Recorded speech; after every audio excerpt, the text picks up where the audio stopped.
General Nerdery. Hey guys, this is General Nerdery, a podcast about liking things. I'm Tyler. I'm Zach. And circumstances ended up so that last week we weren't able to record a full episode, but we just went and watched a movie. Yep, usually we record these on Monday and then we release them, the following Sunday night, Monday morning. Mm-hmm. It is Saturday night. No life recording happens, stuff happens. And instead of doing a full big episode that Tyler has to edit in a day, we decided to be kind to him. Yeah. He decided to be kind to him. And we went and saw Birds of Prey and the Fantabulous Emancipation of One Harley Quinn. So let's start with that, because have you been following what happened this past week? It didn't make dick for money, from what I understand. It didn't make dick with money, and this ties into something you said as we were going out of the theater, that the trailers really didn't sell this movie for what it is. I think the marketing in general didn't sell this movie for what it is. And by Sunday night of the initial release, which would have been under a week ago at this point, which would have been 6 days ago, they were already updating the digital prints to the new name. Which is? Harley Quinn: Birds of Prey. Oh, ew. Because they seemed like they needed to remind people that Harley is actually in this movie. I was talking with Cece, who went to the movies with us, and I tried to convince her to come here, but she wasn't feeling it. She's not the... We'll get her sometime. We'll get her. Oh, that's creepy as shit. Oh, God. Anyways, she was telling me about how... Because people would be like, oh, hey, what you up to tonight? She's like, I'm going to go see Birds of Prey. And they're like, what the fuck is Birds of Prey? If you are us, if you are someone who listens to a fucking nerdery podcast, you knew about this movie at least tangentially. Right. If you are not, you would have had no fucking clue about this movie, and the trailer would have done nothing to win you over to it. We were talking about this in some of our early episodes. You were not sold by any of those trailers. No, they finally at least let me know what the plot was going to be, but they had already pre-sold a ticket to me because they made a Birds of Prey movie. Yeah. Real quick, who is Harley Quinn? Who are the Birds of Prey? Harley Quinn was created by Paul Dini and Bruce Timm for Batman the Animated Series. She was originally voiced by Arlene Sorkin. Yep. Who was a friend of theirs and was the inspiration for Harley Quinn on some level. She had been in a soap opera. I do not know the soap opera. She was on Days of Our Lives. That's it. And I've seen this clip before because I looked it up once, where in a dream sequence she played a Harlequin that was basically wearing Harley's costume. So when they needed a easily repeatable minion for the Joker to have for Batman the Animated Series, because it's cheaper to not have to recreate recreate henchmen for every episode, they based it off of their friend Arlene and then hired her for it, and then just made her as the Joker's girlfriend as this, forgettable minion character, and then she took the fuck off. Mm-hmm. But, I mean... And for good reason. Harley's a great character. Harley's great. She gets a lot of shit because she is someone who, for the first 10, 15 years of her creation, was stuck in a terrible, abusive, gaslighting relationship. I still see those fucking memes getting shared around sometimes. Joker-Harley relationship memes that make it out to be a good thing, and I want to punch someone every time I see it. Not even necessarily the person posting it. Agreed. Sometimes I understand that they're just dumb. And this stuck until her first solo series by Carl Kessel and Terry Dodson, which I don't have to look that one up. I own that series. It's fucking great. Where she gets dumped by the Joker, and she has to strike out on her own and figure out what it is. And that's when Harley became a really interesting character. Not just visually fun, enjoyable, but a strong character in her own right, because she's just chaos unleashed on Gotham. But fun chaos. Yeah, Cece and I were talking about this on the way home, because she listed her as chaotic evil, and I list her as chaotic neutral. Yeah. She's not chaotic good. We are not going to pretend that Harley Quinn is a hero. She might try every now and then, but it doesn't last very long at all. Yeah, and even then, It lasts until she like, sees something shiny. It's even then, it's mostly like, oh, I like that thing, or I like that person. Yeah. You know, someone's fucking with Poison Ivy, Harley Quinn's gonna go be the hero and save Poison Ivy. But if it's like, I don't know, someone's trying to take over the city, like they were in this one with Black Mask, Ewan McGregor was creepy as shit, y'all. Also, I don't think we're going to try to necessarily spoil this movie, but we're going to talk some about this movie, so some of it's going to be spoiled. Yeah. Let's say that begin this early on. Yeah, but like someone like Black Mask who is trying to take out Harley Quinn, then she'll care that someone's, you know, being a crime lord. But really, she's like Mr. Mxyzptlk or Batmite without being as goofy. She's just there to cause chaos. Oh, such wonderful chaos. This movie was really fun. Yeah, and I had actually yesterday started watching the Harley Quinn cartoon, the DC Universe one. That's the one. With Penny from Big Bang Theory as Kaylee Cuoco. Thank you. As Harley, and watched some with Cece because I knew she was going to come with us to see this movie, but she didn't fucking know who Harley Quinn was. Like, she knew Joker's girlfriend / abuse survivor. Mm-hmm. And she said that she probably enjoyed this movie a lot more because of that. This movie's like, a really... having seen the cartoon is what I mean, sorry. This movie's a really good companion piece to that cartoon. Yeah, I was thinking before we went in to see it that I wasn't expecting to see a cartoon that was more violent, more edgy, darker than the movie. And then really quickly while watching this movie, Harley fucking takes cocaine and, like, blasts people's kneecaps off left and right. This movie is There's a chaotic. lot of knee injuries in this movie, and as someone who has hurt their knees repeatedly in their life, I was very flinchy. It is hard to watch sometimes. But beyond that, who were the Birds of Prey? Like in general, or for this movie? Let's talk about where the Birds of Prey come from, what the Birds of Prey are. People might not know that as much. I'm not as versed on the Birds of Prey. I just always kind of like whenever they have excuses for some of these characters to show up no matter what the team is comprised of. I'll give you that. So the Birds of Prey... Especially like Huntress. I only know the Birds of Prey's original creators because I saw it on screen and recognized them. Was created by Chuck Dixon and Gary Frank. Chuck Dixon ran Batman in the late 90s. He was writing the main series. He was one of the creators of... No, he was the creator of Bane. He ran Nightwing's solo series. He ran Robin's solo series.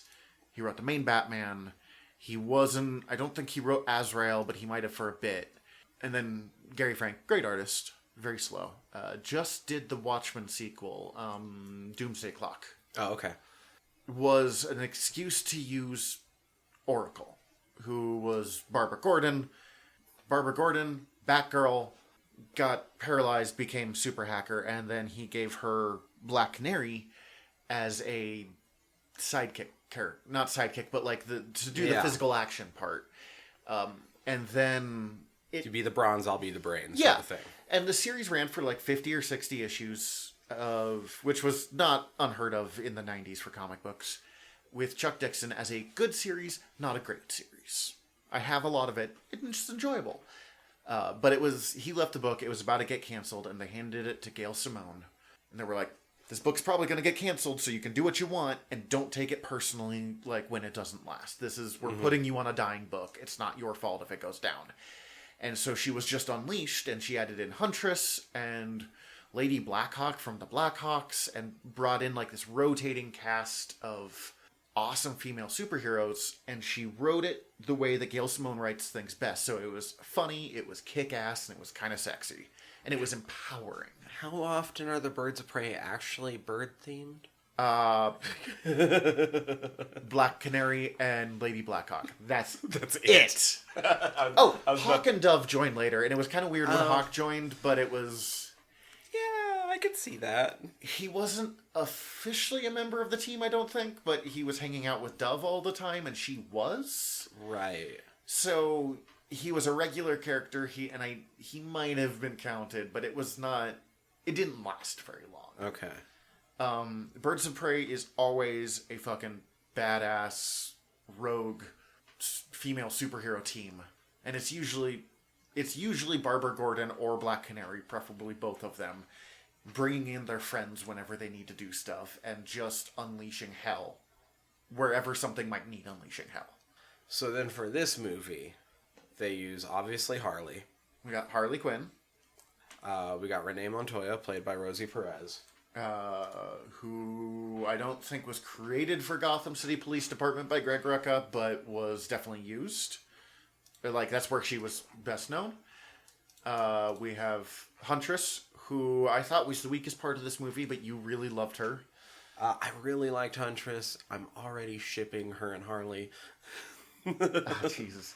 In the comics, no. In this, yes, I could see that. Right. In this, yeah. Not in the comics, but if they continue this sliver of the DC universe. It's like you were talking when we got distracted on Joker. There's always, when you're doing a best of list, there's always got to be someone who was the worst of it. I thought Huntress was the worst part of this, but considering how much I enjoyed all of these characters, that's not necessarily a bad thing. She was still a lot of fun, and I wanted to see more of her. Yeah, she suffered from just not having that much screen time, and because her character really isn't important till like the last third of the movie. And even then, only sort of, like, just they needed more muscle. Mm-hmm. You could have taken Huntress out of this movie and lost nothing. Which is unfortunate because the girl who played Huntress, the woman who played Huntress... Mary Elizabeth Winstead. Ramona Flowers from Scott Pilgrim, which makes me want to watch Scott Pilgrim, deserved better than that. We had Journey Smollett-Bell as Dinah Lance, Black Canary. Black Canary is one of my top 5 DC superheroes. I fucking love her. Is this the first time we've had a Black Canary? It's the first time we've had a Black Canary. It's the first time we've had the Black Canary on the big screen. She's been on the small screen a couple of times. And I am not giving crap to any of the actresses who did that. I'm not giving crap to the lady who plays her, either one of the 3 in Arrow. Katie Lotz was a lot of fun, but she was not Black Canary. No. Although her White Canary is one of the best characters in that entire universe. Yes. Absolutely not insulting Katie Lotz or the character of Sarah Lance. But she was not the Black Canary from the comic book. She was not the character that I love so much. Mm-hmm. And I can't really tell you Black Canary's origin. In some versions, her mother was the Black Canary. Oh, right, because she was one of those characters where it was kind of... They had to try to fix it a couple times, right? Yes, she was a member of the JSA. And then she ends up crossing over from Earth 2 and joining the JLA, and they had to be like, wow, she is... This wasn't so bad when we first started writing her for this, but this is, now 40 years after World War II. This World War II era hero making out with Green Arrow in the 80s is super creepy when we're playing him as, like, in his 20s or 30s. Mm-hmm. So they made her the daughter. But now the mother still exists. In some versions she doesn't. Mm-hmm. Sometimes it's just... I don't know why she has her canary cry. I don't care. Black Canary is a badass in a leather jacket and sometimes fishnets who rides a motorcycle, has a sonic scream, and kicks all sorts of ass. I don't need more. Someone that cool who can lead the Justice League is such a great concept. Yeah. And Journey Smollett-Bell in this as Black Canary. She was very good. I thought she did a great job. Good physicality to it. Like, she looked like an ass kicker when she was kicking ass. She played the tough girl really well. I think most of the women did their own stunts in this. Oh, cool. I know at least some of them were, because Gail Simone, the writer I was talking about, talked about going on set and just losing her Birds of Prey mind watching these women, just kicking ass and taking names. Let's see. And then Ella J. Basco. This was the... I don't know how much we count her as a bird of prey in this movie, especially because by the end Cassie Kane. Cassandra Kane. Cassie is interesting because she was Batgirl in the comics, and she's completely mute and raised by assassins. I've talked about her before. She's probably my favorite Batgirl because she's just so different from any other character in the Batman mythos. Now that Damian Wayne exists, they've got some stuff in connection of, like, raised by evil... Assassins. Raised by the same League of Assassins, honestly. Rage had plans within plans within plans, and he didn't know about, like, 90% of them. I mean, good for Rage. The weird assassins politics of the League of Assassins is actually amazing. But in this one, she's a pickpocket, tough kid on the streets. I thought the girl did a good job. I enjoyed Cassie, getting to see some version of Cassie, even if this is not even a tenth the character, not like the same character as she is in the comics. Not better, not worse, just different. Did you feel like the fact that when Harley first says something to her and she has a catch in her throat and she has to clear it first before she starts talking might have been a little bit of a nod to the... And the fact that she didn't talk for the first, like, third of the movie, just nodded a lot. I thought, I don't know, they still could have made her mute maybe, just because another thing we don't see very often. I would have really loved you would have gotten more representation there. They could have explained why if they wanted to, or just left it. Every character in this movie was fucking trauma survivors from whatever bullshit reason. And so even Cassie was, so having her be mute because of her trauma would have been a completely legit choice to make if they wanted to be more Cassie-like. But it wasn't... Oh, well, it wasn't bad. She was funny. Movie. She was great. Like, yeah. I kind of agree. Like, it would have been cool to see closer... But she's also obviously not becoming a bat person in this either. No. And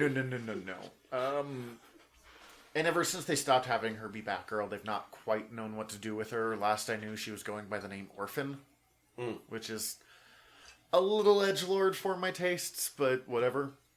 And then as we move off of, well, we haven't really mentioned, Margot Robbie.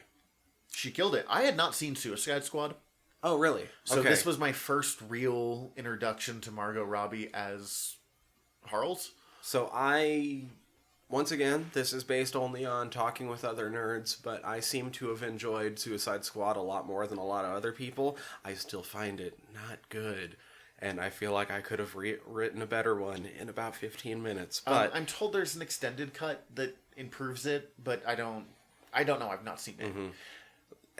But she was absolutely the strongest part of that movie, and this movie kind of shows why.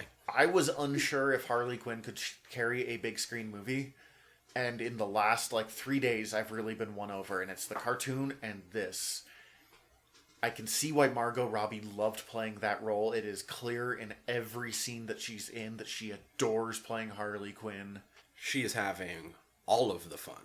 It is so clear that the people making this movie were having so much fun making this movie that I am still pumped up after watching it. I want to go unleash hell or something like that, and I am the least unleash hell kind of person. I'm going to go play... Oh, God, I wish my computer was working better. I'd go play Arkham City or something, but... Ooh. Do I have some Batman? I can go pop in some Injustice, so I can beat some ass. Yeah, you can...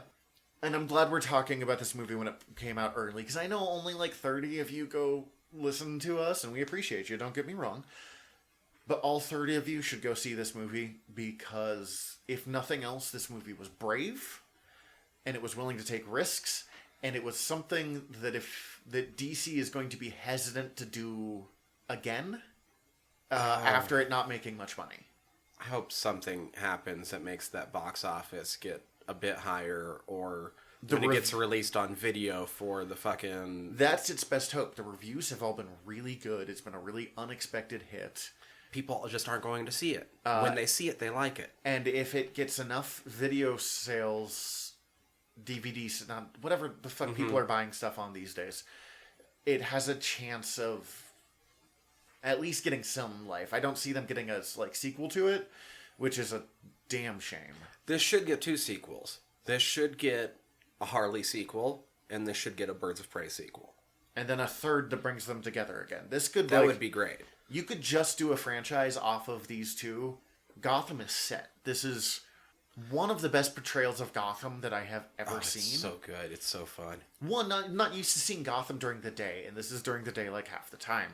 But this had a really good feel of the mix of, like, they're doing stuff at abandoned theme parks and it's creepy as shit, and it looks like something out of, like, the final fight in Arkham City, except a little less post-apocalyptic, giant prison-y. But still kind of close. But still fucking terrible.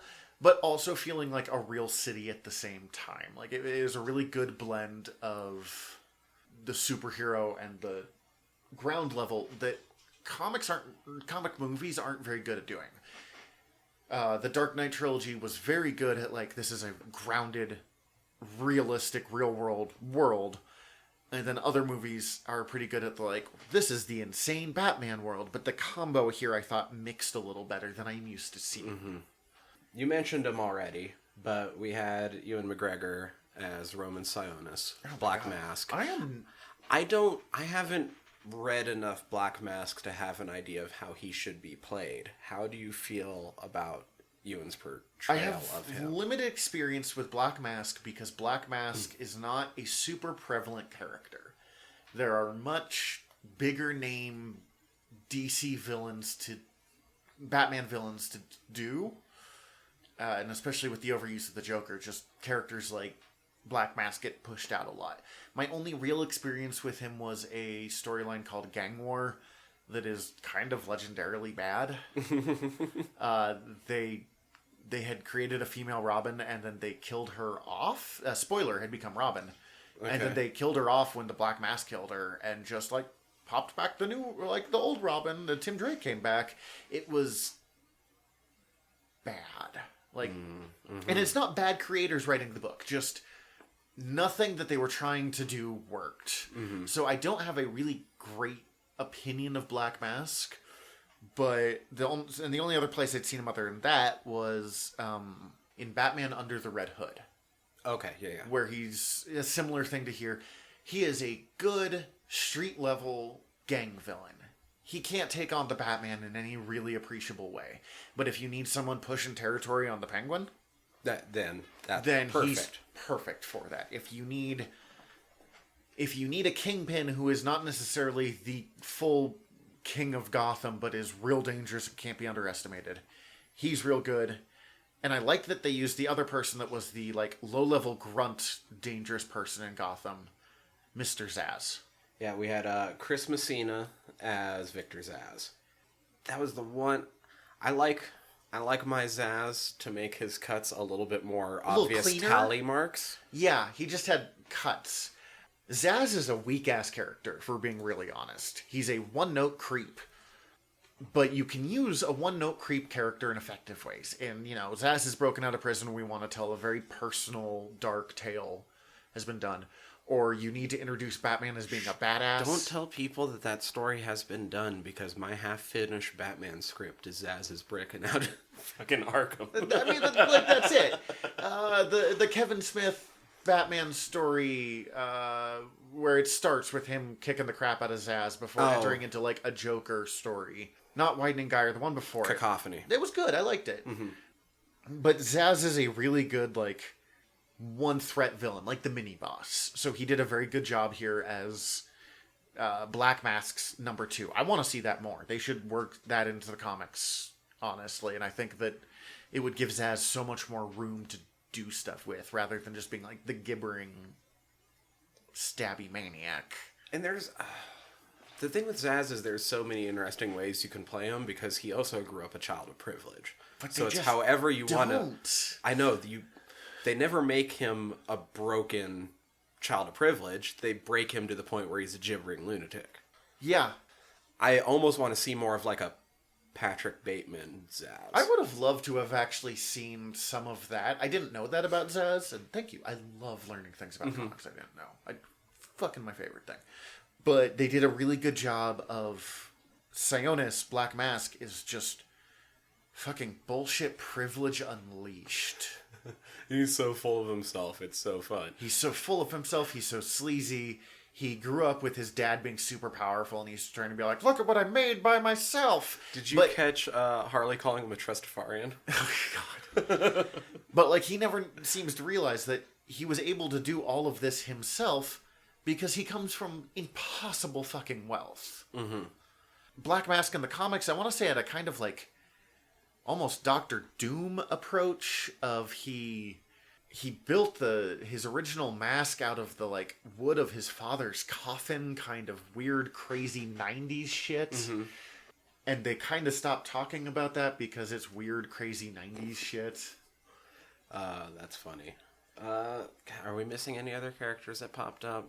I missed Poison Ivy after seeing her in the cartoon, because the Harley Poison combo is great as two characters that started as villains that the older people get, the more we realize that that's not quite fair. Right. I know that we were both hoping that they would at least allude towards Renee becoming Question, and I didn't notice anything. I saw nothing, and I don't really need her to. She can be the... I really want her to be Question. I agree. It can be like Codename Question or something. I doubt she'll ever get the, like, faceless mask, which is too bad. It's what makes the Question so compelling. There's something about someone with no face that is just visually amazing. Yo, it's so good. It's so good. This movie needed... That first Suicide Squad trailer, this movie needed that trailer. Yes. If you had... This movie is better exemplified by that trailer. The Suicide Squad trailer was amazing. I was really looking forward to it, and then literally everyone I knew was like, that movie was dog shit. So I'm poor, so I didn't go to the theater for it, and then I just... There's only so many times you can hear bad reviews before you're really not that willing to, like, put yourself out there for a movie. And then this one, the trailers weren't very good, but the movie was fucking awesome. The action sequences were super inventive. I loved a lot of the different choreography that they used during the fight scenes, and just the fun, especially for Harley and like her mallet fight, and then having her suddenly appear on the fucking roller skates. And well, and for a movie that is mostly action scenes, each action scene is very definably different. Yeah, there's distinguishing characteristics for each one, so if you wanted to talk about it with someone later, you could be like... The scene in the crazy funhouse is very different than the scene in the, like, police station versus the scene in, like, the evidence locker. Those are three different fight scenes that all play completely... They feed into each other, but they're a completely different action sequence. I would say I watch a lot of action movies, watch a lot of martial arts movies. So I get really into the way that action scenes are filmed. Well, and you're probably a better judge of this than me. I don't know a lot about film, so I can't talk about the way that it's filmed properly, right? But I can tell when they do certain things and when they don't do certain things. This movie did use a little bit of the weird quick cuts where you don't actually know where anybody's at, which takes away from some of the tension of a fight, because they can suddenly be anywhere that they need to be for the fight to work. But they do it so that they can make some of the really fun things happen, and so I didn't hate it. It felt like a comic book fight scene. It felt like something out of Arkham or the Spider-Man game, where the hero, I say hero with air quotes here, is bouncing around, kicking all kinds of ass against a swarm, and it's not just like one guy going up to punch and then another guy going up to punch, but using the whole area. The Ip Man movies, I thought, did a lot of good with that too, of Ip Man fighting ridiculous numbers of people. I wish the fight in the sprinklers would have been stronger, just because visually it was already kind of set up to be amazing. But yeah, it was set up to be a bigger thing than it was. I automatically thought of, because it's in like a prison and the sprinklers are going off, I automatically thought of the Watchmen movie, because didn't they do the exact same thing there? Like, it's pretty close when Night Owl and Silk Spectre breaking out Rorschach. Yeah. It kind of operated as a hallway fight scene, and I have been spoiled by the Netflix Marvel series, the Daredevil, Iron Fist, Luke Cage, Jessica Jones, Defenders, because they all did awesome fucking hallway fight scenes. So there was what I purposely, we cutting me off from saying this earlier so that we could actually get it on the episode. And I don't want to disrespect Kathy Ann, who directed this at all. And she hasn't directed much from what you were Not showing much. From when I looked up her filmography, it was like one other movie that I'd never heard of. And I think like a couple episodes of TV or something too. This is a good job for her second feature film. This is an amazing job for a second feature film. But with the way the story unfolds, there's one other person, and I understand they spent under $100 million on this movie, so they're not going to get him to direct it. But this maybe would have been a little bit better as a Guy Ritchie movie. There's a lot of Guy Ritchie feel to it. I can see what you're going with it. And just the way the story unfolds and how it's all up to Harley and about her rewinding things and adding back in more information when she wants. He uses that sort of storytelling a lot. In fact, he uses that sort of storytelling in his latest one, which I went and watched last weekend. The Gentleman. Gentleman, yeah, I heard decent things about really it. Good. It's a lot more like his old stuff, rather than like Sherlock. Which I didn't enjoyed mind. Sherlock, but enjoy this it. actually reminds me of Sherlock now that you say it. Like, I can see the feeling. I don't know if I would have gone with Guy Ritchie. I'm really glad a woman directed this. Yeah, it is. That I am glad about that, because otherwise I think some of this could have been really weird.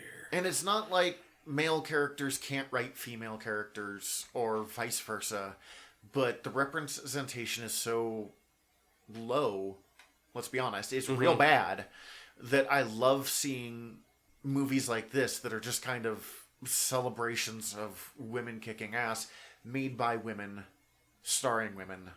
It's good to see.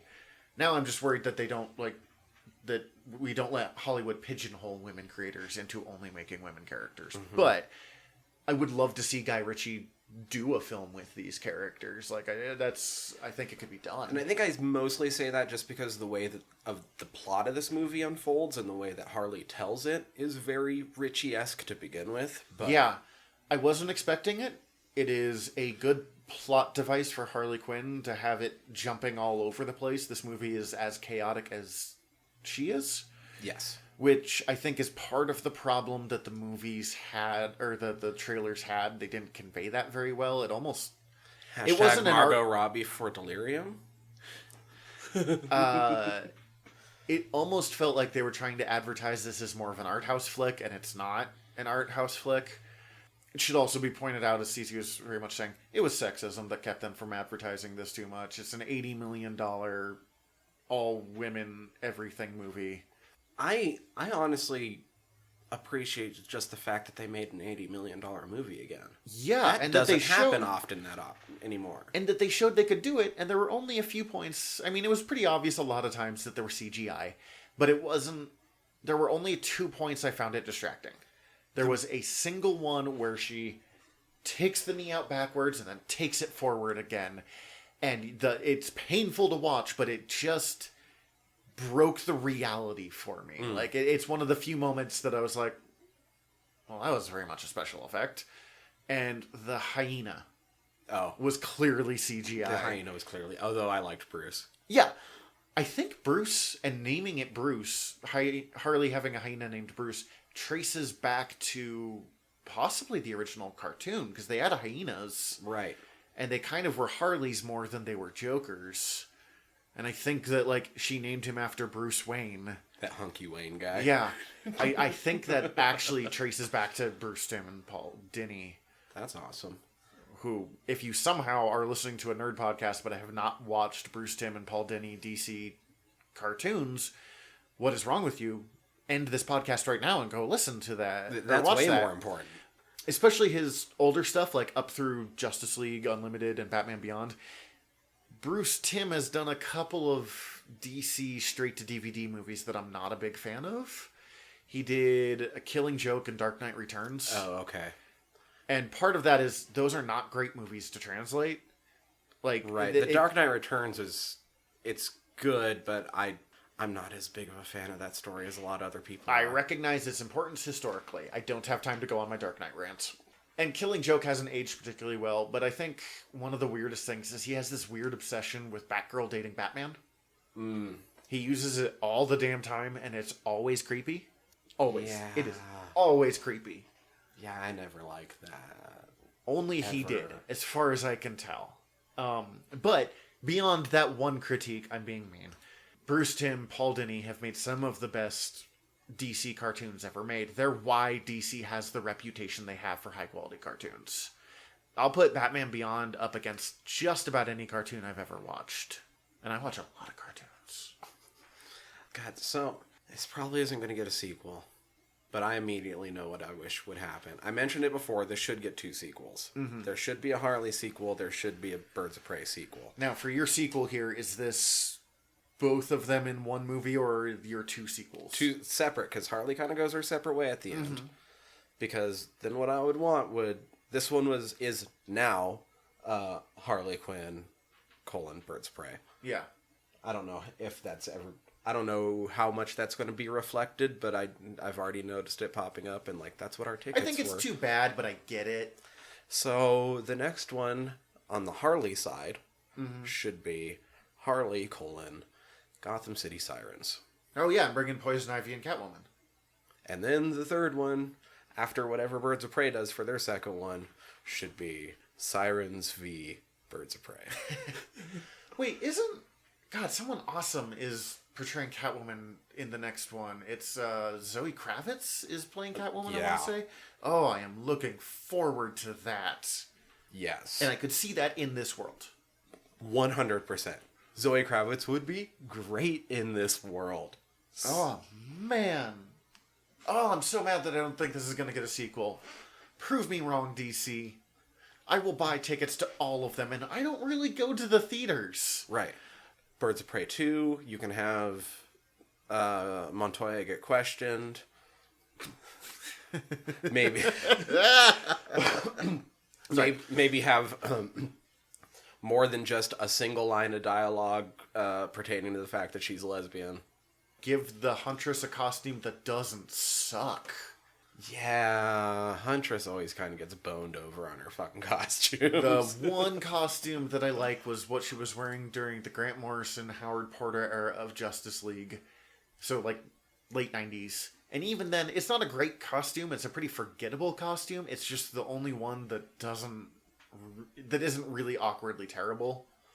Oh, not true. The Batman Rebirth era costume. The DC Rebirth era, so, like, 2015. Oh, okay. They did a Batgirl and the Birds of Prey book.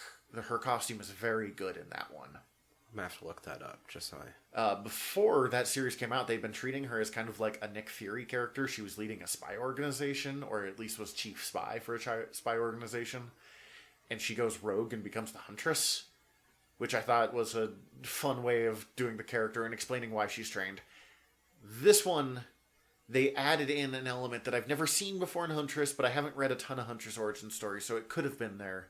That one of the people that was her parents' killers, like one of the hitmen saw she survived and saved her and sent her to Italy, where she was trained to become an assassin by other people. Great, because the little bit that Mary Elizabeth Winstead got to do in this movie, she reflected the fact that she doesn't know how to interact with people. Yes, I thought they did a very good job with that. That was amazing. That was part of why I fucking loved her in this. Her parts were hilarious just because she had to be like, oh, yeah, so I think I'm just going to duck out right now. Yeah. She was there for one purpose. She did it, and instead of being like, we're all trapped, she's like, did not plan this part through. Yeah, this is weird. I'm a go. Peace. Which was good. I was not sure how they were going to get these 5 characters together, and they mostly did it by separate storylines that all converged at one point, and then being like, well, fuck. With weird overlaps earlier on. Yeah. You're right. The more I think about it, it's a Guy Ritchie movie. Right? Oh, Jesus Christ. This is a Guy Ritchie movie. Which is all the more reason why you should go fucking see it, in my opinion. Yeah, Lock, Stock, and Two Smoking Barrels, I think, is possibly the best movie of its genre. Which I don't watch a lot of, low-level crime heist dramas, but if I'm going to, that's the one I'm going to go, sit down and enjoy. God, I'm trying to think. I don't have too much more to say about this, No, we were trying to do a short episode, and I'm pretty sure we're half an hour in. Yeah, we're over that, so. Yep. Sorry, buddy. That's fine. I don't really have anything going on tomorrow anyway, so hit the gym and then I'm free. So you know what you should hit? This is my intro. This is what I'm going in with this. You know what you should hit? You should hit that subscribe button. Oh, I like that. Oh, yeah. I like that. Except that you wasn't at me. That was at all of you listening. Please hit subscribe however you're listening to us right now. If you don't like how you're listening to us right now, you can find us on whatever you like to listen to podcasts on. Yeah, iTunes, Stitcher, the random ass podcast app I have on my phone that I don't even remember what it's called. Castbox, maybe? I don't know. We're not on YouTube yet. We're working on it. But you can find us. We're easy to find. We love you. Give us reviews. Give us fan mail. Reviews, fan mail, especially your nerdy questions. That will help us for some future projects. You can send that nerdy fan mail to generalnerdreadpodcast@gmail.com. Isn't it General Nerdcast? generalnerdcast@gmail.com. We're good at this. Sorry, guys. It's like 9:30 at night. But it's a lot easier if you just use the send contact form at the bottom of our website, generalnerdcast.com. You can find us on Facebook and Twitter and possibly Instagram. We're terrible at that. I think we still have You to can fix find us that. at Facebook and Twitter at General Nerdery.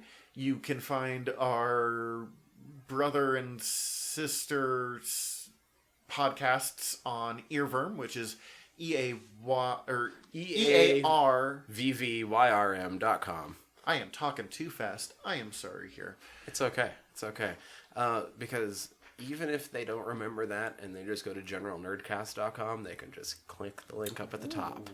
You can go listen to me talk about horror over on Fried Squirms. You can go listen to Zach talk about wargaming and Sun Tzu and Machiavelli at this point. Machiavelli and military strategy and how it connects into really nerdy pursuits. You can find that over at the Art of Wargaming, or Tau.